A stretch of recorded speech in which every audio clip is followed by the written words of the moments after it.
Bom, galera, hoje nós vamos falar sobre as invasões francesas que ocorreram aqui no Brasil.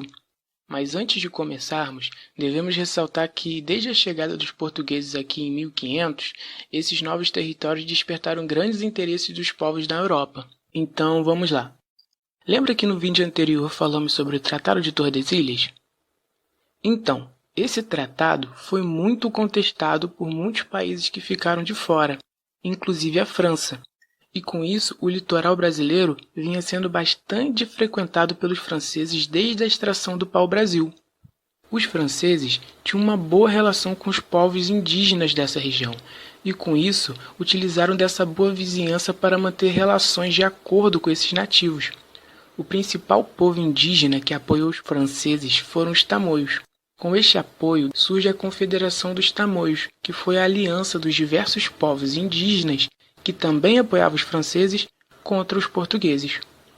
E com isso, com essa relação de apoio e aliança dos nativos, a França chega a fundar a chamada França Antártica no Rio de Janeiro, lá por volta dos anos de 1555, com uma grande influência protestante, porque lá na Europa estava rolando o movimento da Igreja Católica contra os protestantes, a Contra-Reforma.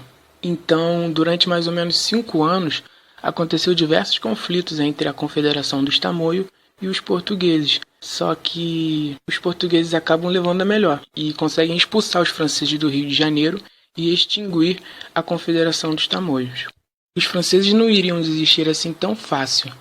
No século XVII, eles estabelecem uma nova investida, só que agora no Nordeste, mais precisamente lá no Maranhão, e vão acabar fundando a França Equinocial.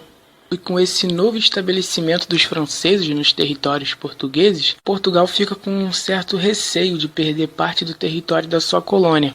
Então, rapidamente, manda umas expedições militares à região do Maranhão. Expedições essas que encurralam os franceses tanto por terra quanto por mar. E sendo assim, lá em 1615, os franceses acabam se rendendo e se retirando do Maranhão, partindo agora em direção às Guianas. Bom, com essas duas tentativas frustradas de se estabelecer aqui no território, coube aos franceses saquear através de piratarias algumas cidades do litoral brasileiro.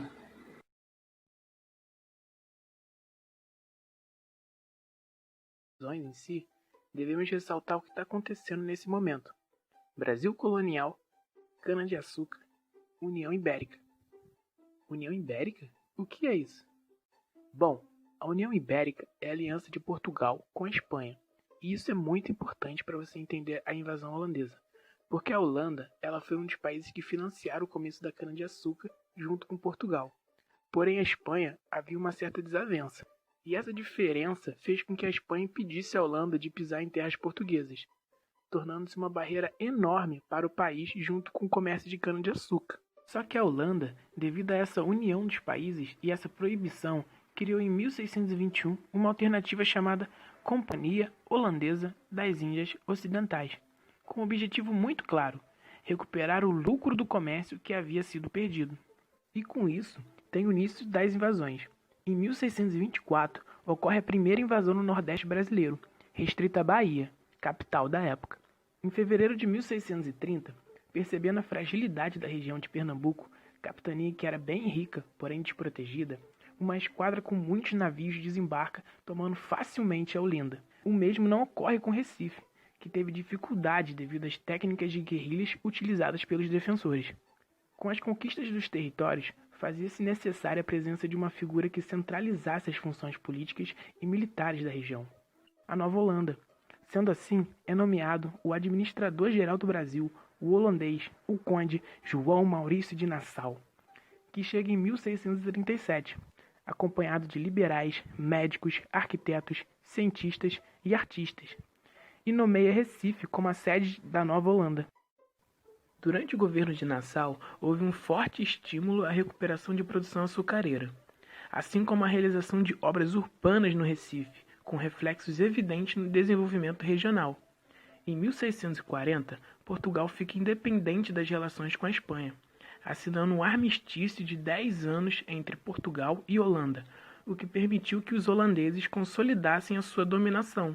Em 1643, devido a desacordos com a Companhia Holandesa das Índias Ocidentais, Nassau tem que voltar à Europa.